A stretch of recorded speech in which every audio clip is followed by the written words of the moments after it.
इस एपिसोड की शुरुआत में हम लोगों को इस एम्परर को दिखाया जाता है जो कि सभी को बोलता है हम सभी लोग एक फैसले के ऊपर सहमत हो चुके हैं और किनर और चेनर की शादी के दिन आज से 7 साल बाद सर्दियों में किया जाएगा और उस टाइम पर होली मास्टर के गुरु इस टेम्पल को छोड़ देंगे।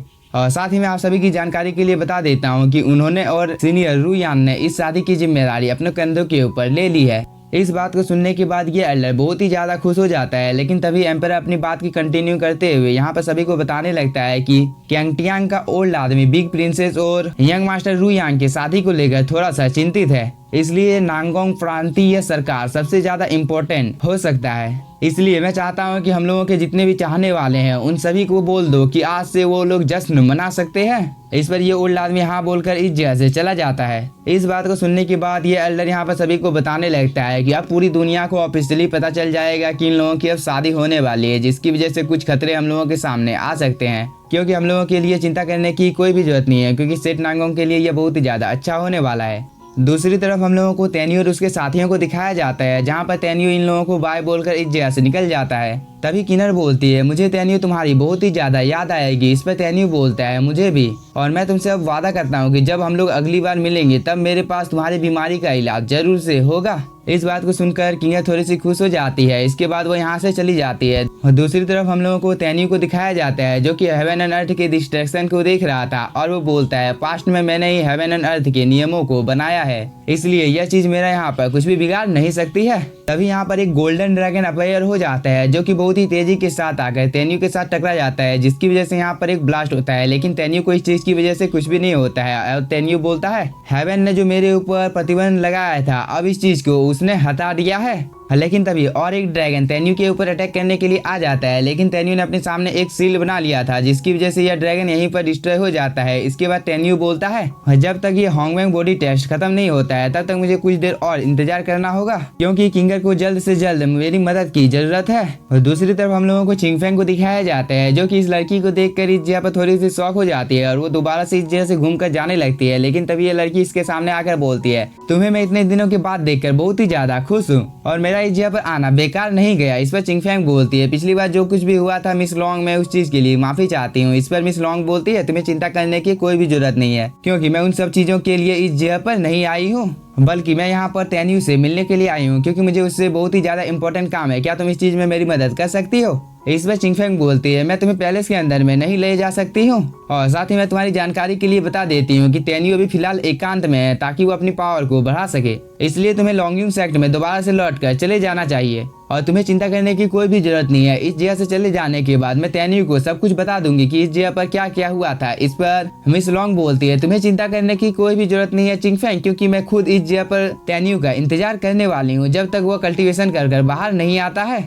और शायद से तुम इस चीज को भूल रही हो कि तुमने पिछली बार मेरे साथ क्या किया है, इसलिए अब मैं तुम्हारी सिटी में घूमने के लिए आई हूँ, इसलिए क्या तुम मेरी मदद यहाँ पर नहीं करोगे? इस बात को सुनकर चिंगफेंग को बहुत ही ज्यादा गुस्सा आ रहा था, लेकिन चिंगफेंग को ना चाहते हुए भी इस भी बात को मानना पड़ता है। इस बात को सुनकर मिस लॉन्ग बहुत ही ज्यादा खुश हो जाती है, लेकिन वो अभी भी इस जगह पर बैठी हुई होती है, इसलिए चिंगफेंग बोलती है तुम इस जगह पर नहीं बैठ सकती हो, फिलहाल के लिए तुम्हें अपने सेक्टर दोबारा से लौट जाना चाहिए। इस पर मिस लॉन्ग बोलती है मैं दोबारा से लॉन्गयून सेक्टर लौट कर चली जाती हूँ, लेकिन तुम इस बात को कभी मत भूलना कि मैं उस जगह पर तुम्हारा इंतजार करूंगी। अगर तुम वहां पर नहीं आती हो तो तुम्हारे साथ बहुत ही ज्यादा बुरा होने वाला है। इसके बाद ये लड़की इस जगह से चली जाती है और यहाँ पर टावर में कुछ हलचल होने लगता है। तभी हम लोगों को तेन्यू को दिखाया जाता है जो कि कल्टीवेशन कर रहा था, और वो बोलता है स्पिरिट स्टोन अब 10,000 मील के एरिया को अब कवर कर सकता है और मेरी सोल पावर सोल रेलम तक पहुंच चुकी है। दूसरी तरफ हम लोगों को लाइन वेस्ट को दिखाया जाता है जिसने यहाँ पर 4th लेवल को ब्रेक थ्रू कर लिया था, जिसकी वजह से इसका हुलिया एकदम पूरी तरह से चेंज हो जाता है। इस चीज को देखकर तेन्यू भी थोड़ा सा खुश हो जाता है, क्योंकि लाइन वेस्ट अब यहाँ पर बात कर पा रहा था,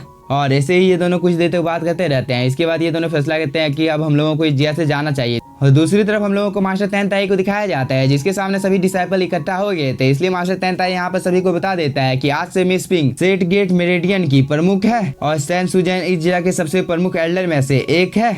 इस बात को सुनने के बाद ये सभी लोग बहुत ही ज्यादा खुश हो जाते हैं और वो मास्टर तेनताई को इस जगह पर ग्रीट करते हैं। इस पर मास्टर तेनताई बोलता है इन सब चीजों को करने की कोई भी जरूरत नहीं है, क्योंकि मुझे तुम लोगों के ऊपर पूरा भरोसा है कि तुम लोग अपनी जिम्मेदारी को अच्छी तरह से निभाओगे, और मैं चाहता हूँ कि सोल रेलम के जितने भी डिसाइपल हैं उन सभी को तुम लोग होली गेट के पास अब ले जाओ, और आज से होली डोर की रक्षा करना तुम लोगों का काम है। इस पर मिस पिंग बोलती है ठीक है मास्टर। तभी मास्टर तेनताई तेन्यू को अपने पास बुलाकर अपने आसपास में एक प्रोटेक्टिव बैरियर बना लेता है। इस पर तेन्यू बोलता है, मास्टर तेनताई आखिरकार आपने मुझे इस जगह पर क्यों बुलाया है। इस पर मास्टर तेनताई बोलता है, मैंने होली गेट के जासूसी के लिए तुम्हें इस जगह पर बुलाया है और जब तक उस जगह पर बहुत ही ज्यादा पेचीदा चीज ना हो तब तक तुम किसी के ऊपर अटैक नहीं करोगे, क्योंकि अगर तुमने किसी के ऊपर भी अटैक करने की कोशिश की तो ये तुम्हारे लिए अच्छा होने वाला नहीं है, क्योंकि होली गेट के जितने भी ज्यादा कल्टिवेटर हैं वो सभी पहले से ही तुम्हारे दुश्मन हैं। इस पर तेन्यू बोलता है, ठीक है मास्टर, आपने जो कुछ भी बोला मैं उन सभी चीजों को समझ गया हूँ। इसके बाद मास्टर तेनताई इस जगह से चला जाता है। तभी इस जगह पर चिंगफेंग आ जाता है, जिसे देखकर तेन्यू बोलता है, क्या कुछ हुआ है। इस पर चिंगफेंग बताने लगती है कि हाल ही में मैं मिस लॉन्ग से मिली थी और उसने मुझे तुमको यह बताने के लिए बोला था कि तुम्हें उससे कुछ बहुत ही ज्यादा इंपॉर्टेंट काम है, इसलिए वो तुम्हारे साथ बात करने के लिए यहाँ पर आई थी और वो अभी भी फोंगचेंग में तुम्हारा इंतजार कर रही है। इस बात को सुनकर तेन्यू यहाँ पर मिस पिंग को ग्रीट कर इस जगह से जाने की इजाजत मांगता है। इस पर मिस पिंग बोलती है, अगर तुम्हें कुछ बहुत ही ज्यादा इंपॉर्टेंट काम है तो तुम इस जगह से जा सकते हो। इस पर तेन्यू थैंक यू बोलकर इस जगह से निकल जाता है। इसके बाद हम लोगों को मिस लॉन्ग को दिखाया जाता है, जो कि तेन्यू को देखकर बहुत ही ज्यादा खुश हो जाती है। तभी तेन्यू बोलता है, आखिरकार तुम इस जगह पर किस लिए आई थी। इस पर मिस लॉन्ग तेन्यू को बताने लगती है कि मैं खेलते खेलते बहुत ही ज्यादा थक चुकी हूँ, इसलिए अब टाइम आ चुका है कि QI शोधन सामग्री को इकट्ठा करने का, और मैं तुम्हें यहाँ पर यह बताने के लिए आई हूँ कि लॉन्गिन सेक्ट के आसपास में बहुत सारे छोटे सेक्टों को देखा गया है और इनमें से जितनी भी फैमिली थी उन सभी की मौत बहुत ही मिस्टीरियस तरीके से हो चुकी है। इसलिए मुझे लगता है कि इस मामले का जरूरी कुछ 5 लोहार से लेना देना है, इसलिए मैं चाहती हूँ कि इस मामले की छानबीन करने के लिए तुम मेरे साथ चलो। इस बात को सुनने के बाद तेन्यू भी थोड़ा सा शॉक होता है और वो मिस लॉन्ग को बोलता है, मैं तुम्हारे साथ लॉन्गिन सेक्ट में चलने के लिए तैयार हूँ और हम लोग दूध के साथ 9 मंजिल के ऊपर मिलेंगे। दूसरी तरफ हम लोगों को लॉन्गिन सेक्ट को दिखाया जाता है, जहाँ के एम्परर को 2 आदमी बहुत ही बुरी तरह से मार रहे थे। इस पर एम्परर बोलता है, आखिरकार तुम दोनों हो कौन, और मैं तुम दोनों की जानकारी के लिए बता देता हूँ कि मैं तुम दोनों की बात को कभी भी नहीं मानूंगा। इस पर ये दोनों एम्परर को बहुत ही बुरी तरह से मारने लगते हैं, लेकिन तभी तेन्यू और इसके साथी इस जगह पर आ जाते हैं और तेन्यू बोलता है, सेक्ट मास्टर आखिरकार इस जगह पर हो क्या रहा है। इस पर सेक्ट मास्टर बताने लगता है कि ये सभी लोग लॉन्गिन संप्रदाय के दूध के ऊपर आक्रमण करना चाहते हैं, लेकिन तभी ये लड़की बोलती है, आखिरकार तुम कौन हो। इस पर तेन्यू बोलता है, मैं तुम लोगों को यह बताना इंपॉर्टेंट नहीं समझता हूँ। इसके बाद वो कंटिन्यू इन लोगों के ऊपर अटैक करने लगता है, जिसकी वजह से यहाँ पर बहुत सारे एनर्जी के ब्लास्ट होने लगते हैं, लेकिन तभी तेन्यू को एक स्लैश अटैक लग जाता है, जिसकी वजह से वो दूर जाकर गिरता है और वो बोलता है, आखिरकार ये लेडी कौन है जिसके हाथ में किलिंग स्वॉर्ड है। तभी ये लड़की तेन्यू के पास आ जाती है और वो बोलती है, अभी भी तुम मरे नहीं हो, सच में तुम बहुत ही ज्यादा इंटरेस्टिंग हो। लेकिन तभी उसके साथी को यहाँ पर किंग यहाँ पर बहुत ही बेरहमी के साथ मार रही थी। इस चीज को देखकर ये लड़की भी थोड़ी सी शॉक होती है और वो बोलती है, आखिरकार ये लड़की कौन है। इसके बाद फाइनली किंग इस लड़के के ऊपर एक अटैक कर देती है, जिसकी वजह से इसकी हालत बहुत ही ज्यादा खराब हो जाती है। इसके बाद ये दोनों इस लड़की के ऊपर अटैक कर देते हैं, लेकिन टाइम रहते ही इस लड़की ने अपने फिनिक्स को समन कर लिया था, जिसकी वजह से तेन्यू और किंग दूर जाकर गिरते हैं। लेकिन तेन्यू ने भी टाइम रहते ही यहाँ पर लाओ युआन को समन कर लिया था, जिसकी वजह से लाओ युआन और इस फिनिक्स के बीच में एक बहुत ही ज्यादा खतरनाक फाइट छी जाती है, जहाँ पर कुछ देर तक इन लोगों के बीच में यह फाइट ऐसे ही कंटिन्यू होती है। लेकिन लाओ युआन के सामने यह फिनिक्स ज्यादा देर तक टिक नहीं पाती है, इसलिए यह फिनिक्स अपने मास्टर को बता देती है कि मैं ज्यादा देर तक फाइट नहीं कर सकती हूँ, इसलिए जितनी जल्दी हो सके हम लोगों को इस जगह से निकल जाना चाहिए। इस पर यह लड़की भी इस जगह से जाने लगती है, लेकिन वह जाने से पहले यहाँ पर लिंगलिंग के ऊपर एक अटैक कर देती है, लेकिन तेन्यू ने टाइम रहते ही उसे बता दिया था, जिसकी वजह से वह भी इस अटैक को डॉज कर लेती है। इसके बाद तेन्यू अपने बीस्ट को इस लेडी का पीछा करने के लिए बोल देता है। इसके बाद इंगिंग यहाँ पर तेन्यू को बताने लगती है कि उस लेडी के हाथ में जो स्वॉर्ड थी वह 6 हेवनली एम्परर की स्वॉर्ड है। तो मुझे यहाँ पर यह समझ में नहीं आ रहा है कि 6 हेवनली एम्परर की स्वॉर्ड आखिरकार इस लड़की के पास क्या कर रही है। इस पर तेन्यू बोलता है, ऐसा हो सकता है कि 6 हेवनली एम्परर ने मुझे मारने के लिए दोबारा से पुनर्जन्म लिया है,